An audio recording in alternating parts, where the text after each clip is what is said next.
अगले प्रश्न पे चलते हैं, क्वेश्चन नंबर 26 पे। इसमें पूछा गया है कि भौगोलिक आंकड़ों के मानचित्रण में निम्नलिखित में से कौन सी प्रक्रिया कंप्यूटर का मुख्य कार्य है। भौगोलिक आंकड़ों के मानचित्रण में कंप्यूटर का जो मुख्य कार्य है वो यही है कि आंकड़ों को पुनः प्राप्त करना और इनका संरेखन करना। ठीक है, कंप्यूटर में हम आंकड़ों को कई बार प्राप्त कर सकते हैं, उनमें डाटा ले सकते हैं, डाटा उसमें इनपुट कर सकते हैं और उस डाटा को हम कंप्यूटर के द्वारा उसका एनालिसिस कर सकते हैं और उसका इंटरप्रिटेशन कर सकते हैं, या बहुत सारी चीज़ें जो उस डाटा का यूज हो सकता है हमारे हिसाब से, हमारे प्रॉब्लम के अकॉर्डिंग उसका हम प्रयोग कर सकते हैं। ठीक है, तो ऑप्शन नंबर आपका सेकंड सही हो जाएगा। अगले प्रश्न में चलते हैं। इसमें कहा गया है कि निम्नलिखित में से आरोही क्रम में सांस्कृतिक इकाई को सर्वाधिक सटीक तरीके से दर्शाया जा सकता है। इस प्रकार के क्वेश्चन सांस्कृतिक इकाई से इससे हर बार क्वेश्चन पूछे जाते हैं और ये प्रीवियस ईयर में भी बहुत सारे क्वेश्चन पूछे गए हैं। इसमें एक या दो क्वेश्चन हर बार ये पूछे जाते हैं। तो इसमें बताना है आरोही क्रम में दिखाना है आपको सांस्कृतिक इकाई को। तो आपको पहले परिमंडल हो जाता है, फिर क्षेत्र हो जाता है, फिर जटिल, फिर सीलगुड़। ठीक है, तो ये आपका आरोही क्रम हो जाता है। ठीक है, आरोही क्रम आपका हो जाता है परिमंडल, क्षेत्र, जटिल, फिर सीलगुड़। ठीक है, ये इस टाइप के कई बार क्वेश्चन पूछे गए हैं और 2-3 क्वेश्चन इससे पूछे जाते हैं। तो इसलिए मैं इस टॉपिक को आने वाले नेक्स्ट वीडियो में मैं उसको डिटेल में इस टॉपिक पे बता दूंगा। ठीक है, क्योंकि इससे हर बार 2-3 क्वेश्चन आते ही आते हैं, कम से कम 2 क्वेश्चन तो हर बार ये पूछे जाते हैं और बहुत ही आसान से क्वेश्चन होते हैं जो आप आसानी से एक बार देखने के बाद कर सकते हैं। अगले प्रश्न पे चलते हैं। निम्नलिखित इसमें पूछा गया निम्नलिखित में से कौन सा जननांकीय मानदंड जनसंख्या वृद्धि को दर्शाता है। ठीक है, इसमें बताना है कि जनसंख्या वृद्धि दर दर्शाने के लिए कौन सा जननांकीय मानदंड का उपयोग हम करते हैं। तो कौन सा करते हैं हम? प्राकृतिक परिवर्तन, ठीक है, और कुल प्रवास को।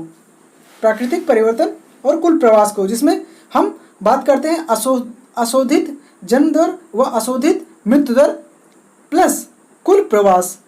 ठीक है, कि कितने बच्चे एक वर्ष कितने बच्चे जन्मे हैं या कितने लोगों की मृत्यु हुई है, प्लस कितने लोग प्रवास कर गए हैं उस एरिया से। ठीक है, तो हम उससे क्या निकालते हैं? जनसंख्या वृद्धि दर। ठीक है, समझ गए होंगे। अगले प्रश्न पे चलते हैं। अगले प्रश्न में पूछा गया कौन सा चार्ट जनसंख्या की पेशेगत संरचना को दर्शाता है। ये बहुत बार क्वेश्चन ऐसे हूबहू आपको प्रीवियस ईयर में मिल जाएंगे। ठीक है, तो ये पहले बहुत सारे एग्जामों में ये पूछे गए हैं यूजीसी के। ठीक है, तो आपको बताना जनसंख्या की पेशेगत संरचना को दर्शाता है, तो वो आपका कौन सा है? वृत्तारेख। ठीक है, कौन सा दर्शाता है जनसंख्या पेशेगत संरचना को? वो है आपका वृत्तारेख। और हम बात करें जिसको हम वृत्तारेख को पाई डायग्राम भी कहते हैं, सब जानते होंगे पाई डायग्राम, अंग्रेजी में इसको पाई डायग्राम भी बोलते हैं। ठीक है, और जबकि हम बात करें कि जो आपका जो तुलनात्मक अध्ययन करते समय हम जब किसी भी जनसंख्या के तुलनात्मक अध्ययन करते समय हम कई बार वृत्त चित्र का प्रयोग भी करते हैं। और जबकि बात करें हम समोच्च रेखाओं का, जो कंटूर लाइंस होती हैं आपकी, उसमें हम ये भी कई बार पूछा गया, तो मैं इसको भी बता देता हूँ। जो समोच्च रेखा या कंटूर लाइन होती हैं, वो क्या होता है कि जो भूमि होती है, धरातल होता है, उसकी ऊंचाई और गहराई, मतलब ऊंचाई और निचाई को दिखाने के लिए, हाइट और डेप्थ दिखाने के लिए हम मानचित्र पर खींची गई एक काल्पनिक रेखा होती है जो समान ऊंचाई और गहराई को दर्शाती है। ठीक है, समझ गए होंगे इसको। समोच्च रेखा क्या होती है? ये कई बार ये भी एग्जाम में पूछा गया है। ये हर बार 1-2 पेपर एग्जाम में छोड़ के हर बार ये इस टाइप के क्वेश्चन पूछे जाते हैं। ठीक है, तो आप समझ गए होंगे। अगले प्रश्न पे चलते हैं और कोरोप्लेथ भी बता देते हैं। कोरोप्लेथ जान लें कि जो वर्णमात्री होता है। ठीक है, कोरोप्लेथ जान लें। कोरोप्लेथ में क्या होता है कि इसमें विभिन्न घनत्व वाली छाया या औसत मूल्य का प्रदर्शन हम क्षैतिज रूप से या लंबवत रूप रेखा में करते हैं। ठीक है, इसमें विभिन्न घनत्व वाली छाया का प्रदर्शन हम करते हैं या औसत मूल्य प्रदर्शन करने के लिए भी इसका प्रयोग करते हैं। जब हम कई सारे साइड में सेट देके हम कोई भी जनसंख्या को या और भी चीज़ों को उसमें दर्शाते हैं। ठीक है, अमूमन हम कोरोप्लेथ का ही यूज़ करते हैं कहीं भी डायग्राम बनाते समय। ठीक है, तो ये आपका हो गया। ठीक है, आगे चलते हैं अगले प्रश्न पे। इसमें पूछा गया है कि 2011 की जनगणना के अनुसार भारत में निम्नलिखित में से किस राज्य समूह में जो शहरी आबादी थी वो 40% से अधिक थी। ठीक है, आप इसमें सारे में से आपको बताना है कि किस राज्य में 40% से अधिक जनसंख्या रही है। ठीक है। तो आप देखेंगे गोवा में आपको 40% से अधिक मिलती है, मिजोरम में भी मिलती है, लेकिन सिक्किम में नहीं मिलती, इसलिए नहीं होगा। तो इसमें आपको देखेंगे पौंडीचेरी, गोवा, इसमें भी मिलेगा, महाराष्ट्र और में सिर्फ मिलता है। तो लेकिन जब हम नीचे आते हैं तो देखते हैं कि महाराष्ट्र, तमिलनाडु और गुजरात में, यानी कि साउथ के लगभग लगभग राज्यों में आपको देखने को मिलता है कि 40% से अधिक आपको सारी आबादी देखने को मिलती है। तो आपका ऑप्शन नंबर 4 हो जाएगा, ठीक है। ऑप्शन नंबर आपका 4 हो जाएगा, महाराष्ट्र, तमिलनाडु और गुजरात, ठीक है। अगले प्रश्न पे चलते हैं। इसमें बता देते हैं कि जो महाराष्ट्र में आपको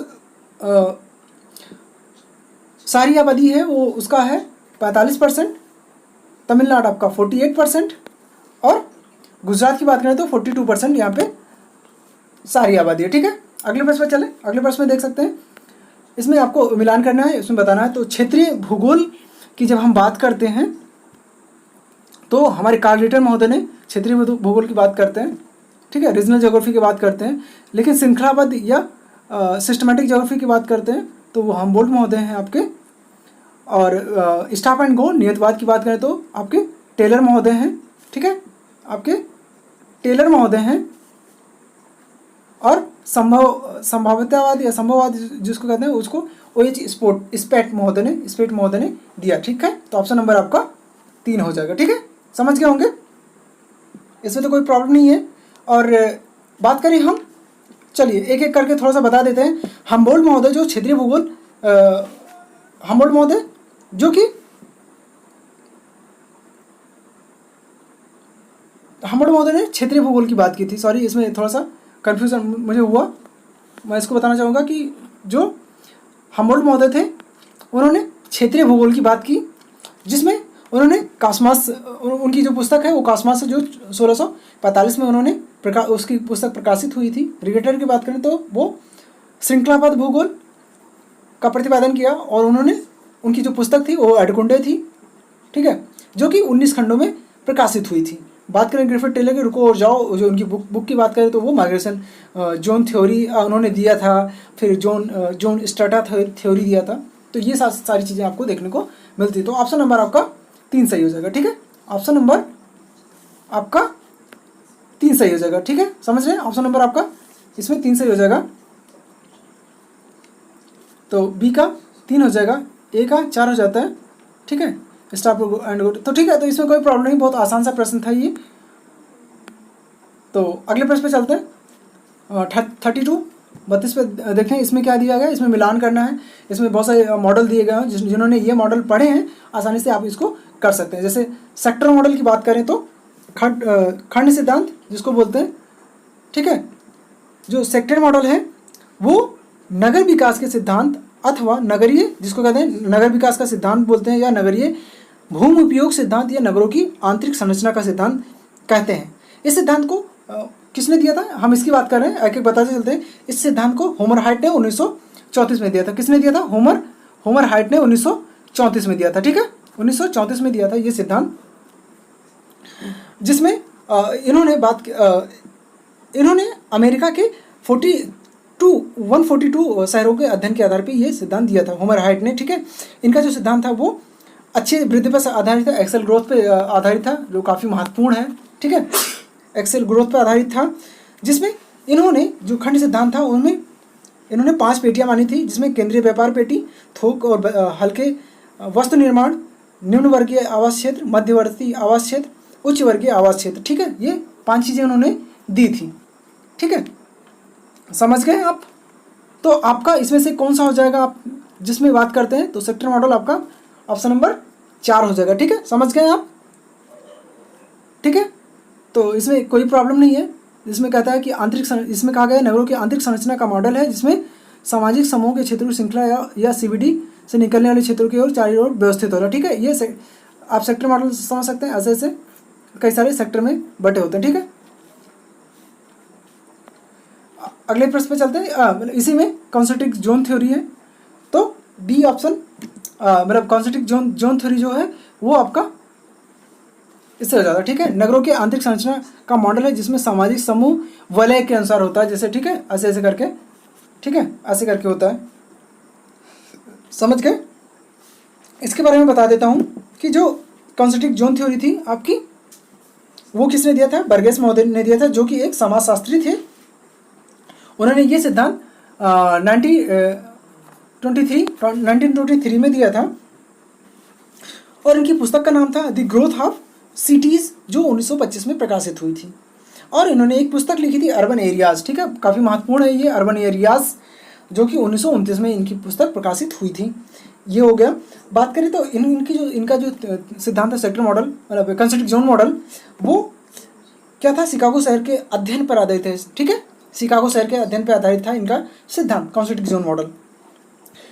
इनका जो इनका मॉडल था वो इनका मॉडल क्या है कि जो इनका मानना था कि जो CBD से की तरफ जैसे से हम बाहर की तरफ जाते हैं शहर का विकास, वो क्या होगा, वो फैलता जाता, ठीक है, वो फैलता जाता है। इन्होंने भी 5 पेटियों की बात की थी, ठीक है, सेम ही है, जिसमें CBD माना, फिर संक्रमण क्षेत्र, फिर स्वतंत्र क्रमियों के लिए आवासीय क्षेत्र, फिर श्रेष्ठ आवासीय क्षेत्र, फिर अभिगमन क्षेत्र, ठीक है। तो ये हो जाता है आपका।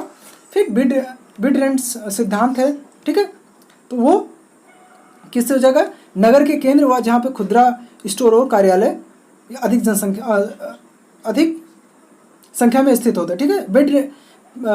बिड रेंट जो होता है सिद्धांत होता है, उसमें रियल एस्टेट की जो मांग और कीमत बदल जाती है जब CBD की ओर ये दूरी बढ़ती जाती है, ठीक है, समझ गए आप। जैसे जैसे हम CBD से दूर जाते हैं, CBD मतलब मेन कोर शहर से जैसे जैसे दूर जाएंगे, उसकी जो डिमांड होगी रियल एस्टेट में, ठीक है, रियल एस्टेट में, उसमें क्या होगा, उसमें परिवर्तन आता जाएगा, ठीक है।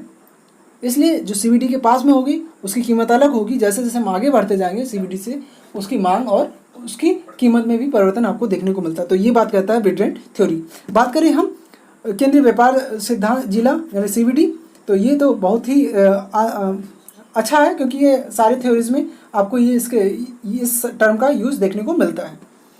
CBD क्या होता है, वो केंद्रीय व्यापार क्षेत्र जो है वो नगरों का केंद्र व्यवसाय या जिला होता है, जहाँ पे थोक स्टोर, कार्यालय, सांस्कृतिक मनोरंजन के केंद्र का उच्च केंद्रीकृत होता है, ठीक है, जहाँ पर शहर का कोर सब शहर होता है, बीच में एकदम मेन शहर होता है, जहाँ पे बड़े बड़े बिल्डिंगें होती हैं, कार्यालय होते हैं, बड़ी बड़ी दुकानें होती हैं, मॉल होते हैं, तो वो आपका CBD क्षेत्र में आता है, ठीक है। तो समझ गए होंगे, मैंने काफ़ी डिटेल में इसको बता दिया, क्योंकि इसमें बहुत सारे थ्योरीज को भी मैंने कवर कर लिया, ठीक है। थोड़ा जल्दी बताया, लेकिन मैंने चीज़ों को एक बार बता दिया, तो एक थोड़ा सा आइडिया रहेगा आपको। अगले प्रश्न पे चलते हैं। अगले प्रश्न में क्या है कि इसमें कहा गया है कि भारत में निम्नलिखित में से किस पंचवर्षीय योजना के दौरान नए शहर बसाने और क्या लिखा है, मास्टर और क्षेत्रीय योजना तैयार करने के क्षेत्रीय दृष्टिकोण को पहली बार बल दिया गया था। पहली बार किस पंचवर्षीय योजना में शहर बसाने और मास्टर प्लान और क्षेत्रीय योजना बनाने की बात कही गई थी, ये आपको बताना है। तो आपका किस में किया गया था, वो तीसरी पंचवर्षीय योजना में। जैसे बात करते हैं पहली पंचवर्षीय योजना में, जो पहली पंचवर्षीय में एग्रीकल्चर पे ज़्यादा फोकस किया गया, सेकंड में बात करें तो इंडस्ट्री पे ज़्यादा फोकस किया गया, तीसरे में शहरों पे थोड़ा सा सिटीज़ के विकास के लिए, नगरों के विकास पे ज़्यादा बल दिया गया, ठीक है। तो ये बहुत अच्छा प्रश्न था, ठीक है, याद रखिएगा। उस समय प्रधानमंत्री कौन थे, हमारे पंडित जवाहरलाल नेहरू जी थे, ठीक है। अगले प्रश्न पे चलते हैं, 34 पे। इसमें क्या कहा गया है, इसमें एक डायग्राम दिया गया है, इसको बताना है। इसमें दिया गया है कि इसमें शहर के भूमि उपयोग बताना है और इसकी किस श्रेणी में 2 किलोमीटर दूरी पर आर्थिक किराया सर्वोच्च ग्रेडियंट पर होगी, ठीक है। तो इसमें क्या है, पहला आप देख सकते हैं कि इस पर आर्थिक किराया दिया गया है हाइट पे, ठीक है, और इस पर दूरी दिया गया है। तो इसमें हम क्या क्या आगे कि 2 किलोमीटर जाने पे आपका किराया कैसे ये इंक्रीज कर रहा है, ठीक है। फिर आगे चलते हैं तो फिर आप देख रहे हैं कि और किराया आपका बढ़ता है। तो जैसे जैसे आप जाते हैं इसके किराए में आपको बढ़ोतरी देखने को मिलती है। तो इसमें बताना है कि आपकी जो सर्वोच्च किराया है वो किस पे है। तो आप देख सकते हैं सर्वोच्च किस पे है, 8 पे है, ठीक है। वाणिज्य पे सर्वोच्च किराया आपको देखने को मिल रहा है, सर्वोच्च ग्रेडियंट आपको वाणिज्य पे देखने को मिल रहा है, क्योंकि ये आप सीधे सीधे देख सकते हैं। ये जो कि जैसे जैसे आप बढ़ते जाते हैं इसका जो आपके जो दूरी के साथ क्या होता है, आपका जो ट्रांसपोर्टेशन कास्ट होता है वो बढ़ता जाता है। तो आप देख सकते हैं कि 8 पे जब आप आते हैं तो ये कैसे वाणिज्य का, ठीक है, व्यापार का ग्रेडियंट सबसे ऊपर होता है, ठीक है। औद्योगिक का उससे नीचे होता है, आवास का और नीचे होता है, और जो एग्रीकल्चर लैंड की होती है वहाँ पे आपको काफ़ी कम देखने को मिलता है। ठीक है, तो ये आपका ऑप्शन नंबर 1 हो जाएगा। ठीक है, क्योंकि इस पर आर्थिक किराया लिखा है और इसमें कुछ समझने की ज़रूरत नहीं है। इसमें आप बस यही देखें कि जब इस पर आपको मूल्य दिया गया है, मान लेते हैं इस पर आपको दूरी दिया गया है, या मानते कोई वस्तु दी गई है, तो आपसे बता दिया गया है कि ये कैसे 2 किलोमीटर जाने पे कैसे कैसे ये इसके किराए या मूल्य में वृद्धि होती है। तो आप देख सकते हैं कि और सब पे ग्राफ भी दिया गया है। तो सबसे ऊंचा ग्राफ जो आपका देखने को मिल रहा है वो वाणिज्य का है, तो आपका सीधा सीधा आंसर वाणिज्य का हो जाएगा। ठीक है, आगे बात करें हम। ठीक है, आगे हम बात करें तो आप देख सकते हैं कि 35 पे बात करें तो 35 में देख सकते हैं कि इसमें कहा गया है कि 14वें वित्त आयोग की सिफारिशों को स्वीकार किए जाने के बाद भारत की केंद्र सरकार द्वारा राज्य के साथ राजस्व का कितना प्रतिशत साझा करता है। तो इसमें बताना है कि जो कि 14वें वित्त आयोग में ठीक है, 14वें वित्त आयोग के दौरान भारत में जो केंद्र और राज्य का जो राजस्व का हिस्सा था उसका परसेंटेज कितना रह गया है। ठीक है, तो वो कितना है आपका 42%। ठीक है, बात करें हम 14वें वित्त आयोग की सिफारिशों की बात करें तो उसमें केंद्र सरकार और राज्यों को क्या किया गया, निवल कर राजस्व का बंटवारा जो कर दिया गया, उसमें जो निवल कर राजस्व है राज्यों का वो 42% जो हिस्सा वो राज्यों को है, और 42 से जितना बचता है 100 में कितना बच जाएगा आपका 48%, वो किसका हो जाता है आपका 48 किसका हो जाएगा, वो सरकार का हो जाएगा फिर। ठीक है, और बात करें वित्त आयोग की बात कर रहे हैं तो उसमें देखते हैं 14वें वित्त आयोग का जो अध्यक्ष थे वो वी रेड्डी महोदय थे। ठीक है, रेड्डी जी थे इसके अध्यक्ष थे, जो 2015 और 16 से स्टार्ट हुआ ये वित्त आयोग, 14वां वित्त आयोग 2016 के 15-16 से। ठीक है, और इसका जो था 19 और 20 में ये ख़त्म हुआ। ठीक है, तक ये लागू रहा।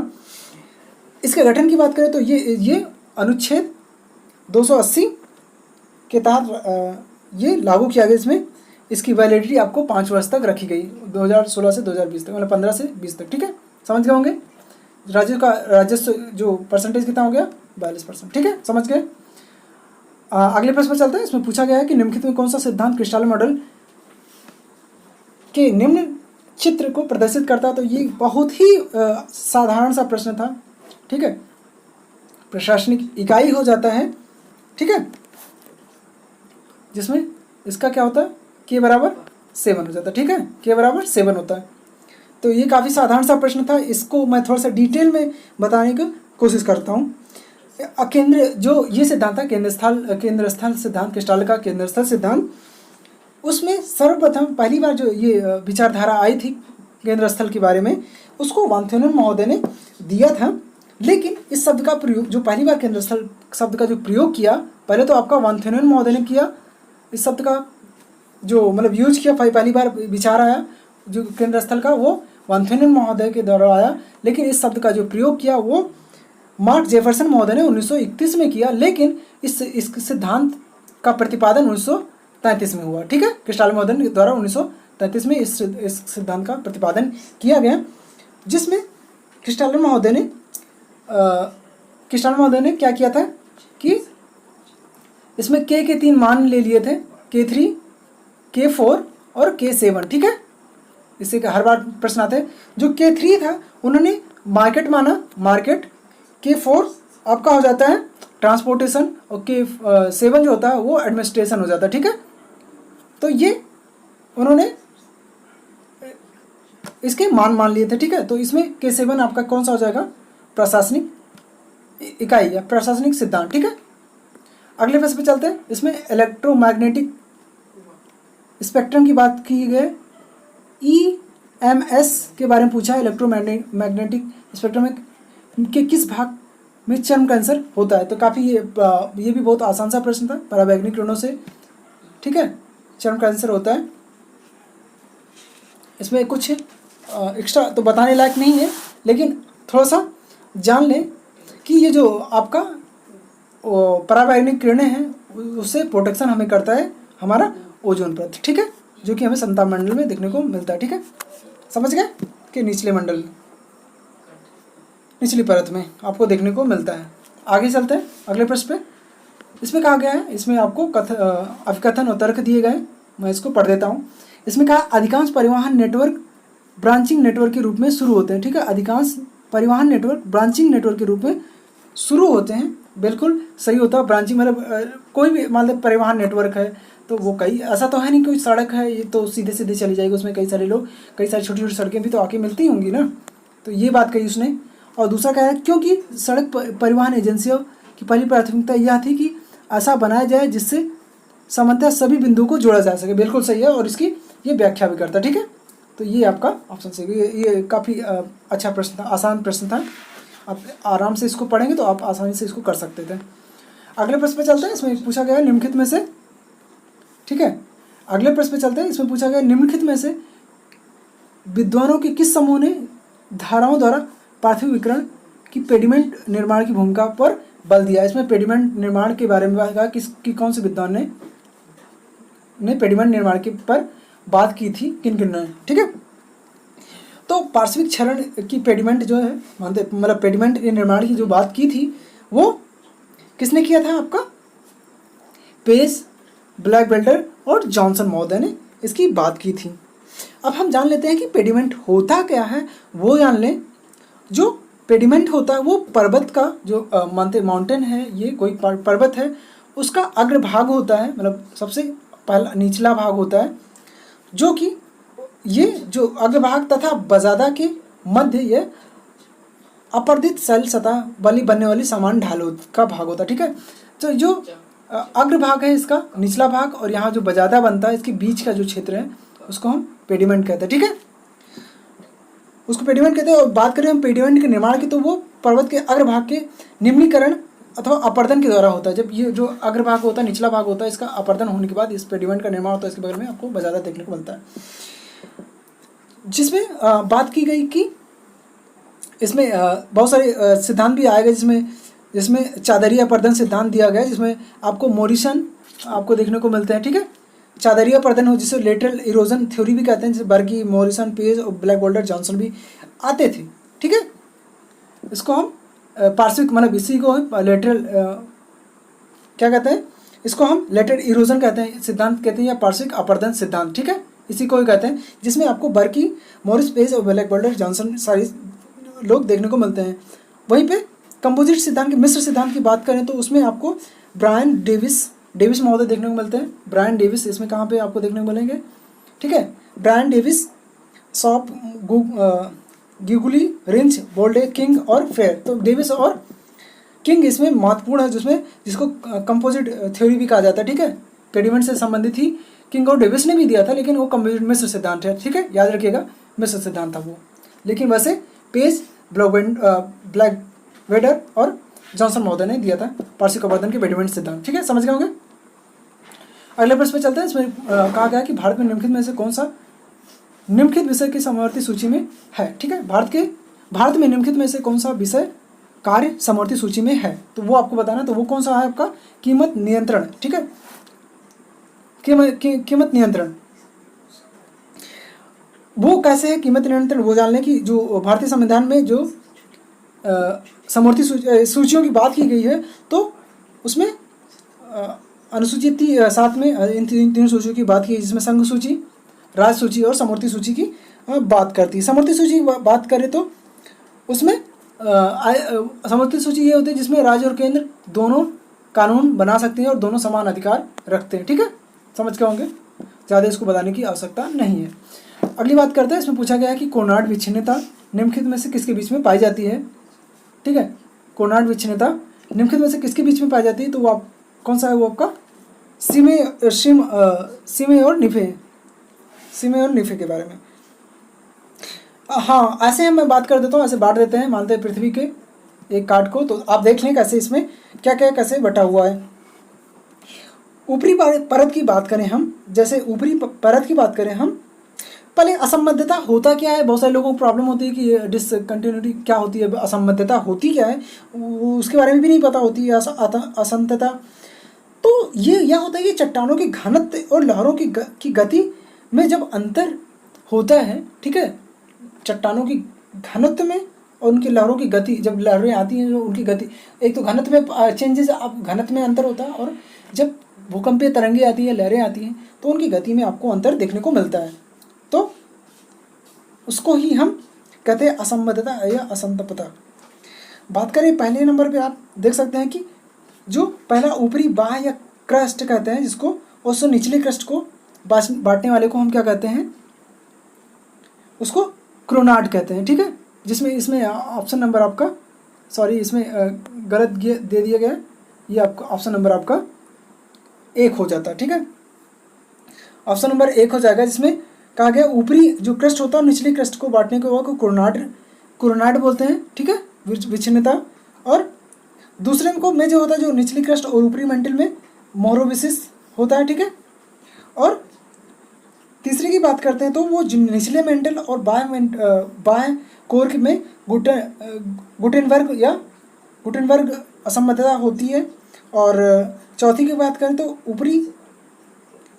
ऊपरी मेंटल और निचले मेंटल में रेप्टिव होता है। तो ये सब सारी चीज़ें, कई सारी असंबद्धताएं हैं, तो आप उनको देख सकते हैं। तो ये आपका क्रोनाड कौन सा हो जाता है, आपका ऊपरी मेंटल और निचला मेंटल हो जाएगा, ठीक है। समझ गए होंगे। अगले प्रश्न पे चलते हैं। इसमें कहा गया कि निम्नलिखित में कौन सा पहलू समोच्च रेखी मानचित्र को दर्शाता है, तो ये बताना है आपको। तो कौन सा आपको दर्शाता है समोच्च रेखी मानचित्र, तो वो कौन सा दिखाता है आपका, ये जैसा मैंने इससे पहले भी एक प्रश्न पूछा गया था, तो मैंने इसको बताया था, वो भूभाग ऊंचाई कंटूर लाइन को बताना है। तो कंटूर लाइन के बारे में मैंने इससे पहले भी आपको बता रखा है, इससे पहले ही बता दिया था। कंटूर लाइन जो होता है वो फिर से बता देते हो, किसी भी भूभाग की, मतलब कोई भी लैंड है उसके हाइट और डेप्थ को दर्शाने के लिए वो दर्शाया जाता है इससे, जिसमें जब मानचित्र पर जब इसको दर्शाया जाता है तो वो एक ऐसी रेखा होती है जो किसी भी स्थान की ऊंचाई और निचाई को, मतलब हाइट और डेप्थ को दर्शाती है मानचित्र पर, ठीक है, ऐसी समान रेखा, ठीक है। समझ गए होंगे। तो ये आपका ऑप्शन नंबर 3 हो जाएगा। अगले प्रश्न पे चलते हैं 43 पे। इसमें पूछा गया है, इसमें अभिकथन उत्तर के दिए गए हैं। इसमें कहा गया है कि किसी नगर के केंद्रीय व्यवसाय क्षेत्र सीबीडी में थोक स्टोर कार्यालय सांस्कृतिक और मनोरंजन गतिविधियों का उच्च केंद्र, ये बिल्कुल सही है। इससे पहले भी मैंने इसको एक्सप्लेन किया है। सीबीडी की और दूरी घटने के साथ साथ रियल एस्टेट की कीमतों और मांग में बढ़ोतरी होती जाती है, ठीक है। तो ये दोनों मैंने इससे पहले भी बताया था, तो ये दोनों सही हैं और ये सही व्याख्या भी करती हैं। जैसा कि मैंने कहा था कि ये जो सीबीडी होता है इसमें आपको थोक स्टोर कार्यालय, सांस्कृतिक इकाई, मनोरंजन, बड़ी बड़ी बिल्डिंगें, बहुत सारी चीज़ें आपको देखने को मिलती है। जो शहर का कोर होता है वो सीबीडी होता है, उसमें जनसंख्या भी आपको अधिक देखने को मिलती है। फिर उसके बाद इसमें बात करता है दूसरे में सीबीडी से दूरी घटने के साथ साथ सीबीडी की ओर दूरी घटने के साथ साथ रियल एस्टेट की कीमतों की मांग में बढ़ोतरी होती जाती है। तो इससे पहले मैंने बताया कि सीबीडी जो रियल एस्टेट होता है, ठीक है, बेड रेंट सिद्धांत में मैंने बोला था, जो रियल एस्टेट की जो मांग और कीमत होती है वो सीबीडी के दूरी के अनुपात में होती है। जब सीबीडी से दूर जाएंगे तो उसका जो कीमत और मांग दोनों कम होती जाएगी, लेकिन जैसे हम सीबीडी के करीब में आते हैं तो उसकी कीमत में और मांग में बढ़ोतरी देखने को मिलती है, ठीक है। और समझ गए होंगे इसको। अगले प्रश्न पे चलते हैं। इसमें पूछा गया है कि 100 ईयर्स ऑफ ज्योग्राफी किसने लिखी, तो वो फ्रीमैन, W.T. फ्रीमैन ने लिखी है, ठीक है। इसमें कुछ बताने लायक नहीं है, ठीक है। अगले प्रश्न पे चलते हैं 55 पे। इसमें कहा गया है कि पूर्वी अफ्रीका के विश्व पर्वतों में भिन्न भिन्न ऊंचाइयों पे वनस्पति मेखला का घटते क्रम में बताइए, ठीक है। ऊपर से हाइट से लोअर हाइट में बताना है आपको पूर्वी अफ्रीका के जंगलों के बारे में, पूर्वी अफ्रीका के जंगलों के बारे में आपको बताना है, तो उनका क्रम क्या है। तो आपको देखो, ऊंचाई पे कोई भी हो तो पहले तो आपका अल्पाइन मेखला होती है, फिर एरिकेकस मेखला, बांस क्षेत्र और भूमि क्षेत्र, ठीक है। जहाँ पे देखो, यहाँ पे अमूमन बांस क्षेत्र भी आपको देखने को मिलते हैं, फिर निम्न भूमियाँ भी देखने को मिलते हैं। बांस क्षेत्र मतलब कि यहाँ पे बांस के मैदान बहुत मिलते हैं क्योंकि यहाँ पे बारिश होती है, अधिक होती है, तो इन क्षेत्रों में बांस के भी ठीक ठाक जंगल देखने को मिलते हैं, निम्न भूमियाँ देखने को मिलती है। बस थोड़ा सा आपको ये पकड़ना था, एरिकेकस, ठीक है, मेखला, जो आपके लिए नई थी। बाकी आपको ये तो पता ही था और ये दोनों तो पता था, बस ये पकड़ना था, बाकी इसमें कुछ चीज़ें ऐसी नहीं थी, ठीक है, समझ गए होंगे। अगले प्रश्न पे चलते हैं। 46 पे इसमें कहा गया निम्नलिखित में से भारत के किस राज्य में 2001 और 11 के दौरान जनसंख्या में सर्वाधिक 10 की वृद्धि दर प्रतिशतता में हुई थी, तो वो किस में हुई थी? अरुणाचल प्रदेश में, ठीक है। 46 में आप देख सकते हैं अरुणाचल प्रदेश में आपको 26% आपको देखने को मिला, उत्तर प्रदेश में 20% देखने को मिला, और बात करें तो महाराष्ट्र में 16% और पश्चिम बंगाल में 13% के आसपास मिला था, ठीक है। तो अधिक किस में मिला? इस ऑप्शन में आपको अरुणाचल प्रदेश हो जाएगा, ठीक है। अगले प्रश्न में चलते हैं। इसमें पूछा गया कि सांस्कृतिक समूहों और उनके प्राकृतिक पर्यावरण के संबंध में व्यक्त करने के लिए कौन सा किया जाता है, कौन सा पद प्रयोग किया जाता है, तो वो आपको बताना। तो वो कौन सा है? सांस्कृतिक परितंत्र, ठीक है। सांस्कृतिक समूहों और उनके प्राकृतिक पर्यावरण के बीच संबंध प्रदर्शित करने हेतु हम सांस्कृतिक परितंत्र शब्द का प्रयोग करते हैं, ठीक है, समझ गए। दोनों के बीच जब हम संबंध दिखाना होता है तो हम सांस्कृतिक परितंत्र का प्रयोग करते हैं। जब सांस्कृतिक समूहों और प्राकृतिक पर्यावरण के बीच, जब दोनों के बीच सामंजस्य स्थापित करने या उनको बीच बातें करते हैं, उनको उनका संबंध स्थापित करने के लिए तो हम सांस्कृतिक परितंत्र का प्रयोग बात करते हैं, ठीक है। अगले प्रश्न पे चलते हैं। इसमें 48 पे इसमें कहा गया निम्नलिखित में से किस भूगोलवेत्ता ने महासागर के जल के रंग और उसकी लवणता के बारे में का सहसंबंध बताया था, तो वो कौन सा? अलमसूदी महोदय थे, जो कि एक अरब भूगोलवेत्ता थे, जिनका इन्होंने बंगाल की खाड़ी के बारे में भी बात की है, ठीक है, याद रखिएगा।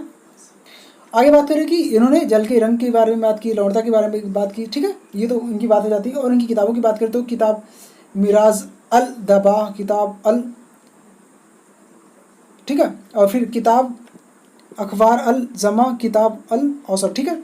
फिर बात करें अल मसूदी ने बंगाल की खाड़ी के बारे में इन्होंने जिसको बंगाल को हरिकेंद्र के रूप में माना था, और उन्होंने मानसूनी पवनों को, जो दो चीज़ें मानसूनी पवनों के बारे में भी इन्होंने चित्रण किया, ठीक है। बंगाल की खाड़ी, मानसूनी पवनों और जल की रंगों और लवणता के बारे में बात की। 3-4 चीज़ें इन्होंने बताई थी बहुत जो महत्वपूर्ण है, ठीक है। और इन्होंने कहा था कि 7 महासागर हैं, ठीक है। इन्होंने 7 महासागरों का अपनी पुस्तकों में इनका वर्णन किया, ठीक है। काफ़ी महत्वपूर्ण भूगोलवेत्ता थे, वो अरब भूगोलवेत्ता थे। आगे बात करें 49 की, तो इसमें देख सकते हैं कि अगले प्रश्न में निम्नलिखित में कौन सा मानसिक मानचित्र के मेंटल अवधारणा को विकसित किया, तो गोल्ड एंड व्हाइट। बहुत सारे एग्जाम में पूछा गया, हर बार इससे क्वेश्चन आते हैं। में भी एक साल नहीं है तो दूसरी बार में पेपर में ये ज़रूर से ज़रूर पूछा जाता है, सेम हूबहू क्वेश्चन आपको दे दिए जाते हैं, ठीक है। 50 क्वेश्चन पढ़ लेते हैं। इसमें देख लेते हैं क्या पूछा गया। इसमें क्या आ गया, किस तट के संकीर्ण महाद्वीपीय शेल्फ हैं, ठीक है, इसको आप जान लें अच्छे से। संकीर्ण महाद्वीपीय शेल्फ जो हैं आपको देखने को मिलते हैं दक्षिण अमेरिका, ठीक है। मैं दक्षिण अमेरिका का एक मैप ड्रॉ करने की कोशिश करता हूँ, ये देख सकते हैं आप, ठीक है, ये ऐसे कुछ है। तो ये जो क्षेत्र है आपका, ये क्षेत्र आपको संकीर्ण शेल्फ देखने को मिलता है इस क्षेत्र पे। फिर पश्चिमी तट पे भी आपको देखने को मिलते हैं। तो और बात करें कि ये संकीर्ण क्यों होते हैं, ये भी जान लें हम। जहाँ पर जिस महासागर तट के सहारे ऊंची पर्वत श्रृंखलाएं आपको देखने को मिलेंगी, वहाँ पर महाद्वीपीय मग्न तट सामान्यतः एक पट्टी के रूप में होते हैं, ठीक है। तो आप देख लें जिस महाद्वीप में, ठीक है, जिस भी महाद्वीप में आपको सागर तट के सामने मतलब महासागर है, उसके समीप पे कोई भी आपको पर्वत या पठार आपको देखने को लंबे चौड़े मिलेंगे, तो उसके जो शेल्फ हैं वो काफ़ी संकीर्ण आपको देखने को मिलते हैं। जैसे मानते हैं एंडीज़ हो गया, रॉकी हो गया, तो इन सब के जो महाद्वीपीय शेल्फ हैं, ठीक है, कॉन्टिनेंटल शेल्फ हैं, वो आपको काफ़ी संकीर्ण देखने को मिलते हैं। तो ठीक है, तो ये आपके 50 क्वेश्चन हो गए, और बाकी के जो 50 क्वेश्चन बचे हैं उसको हम अगले वीडियो में कंप्लीट कर देंगे, ठीक है। Thank you.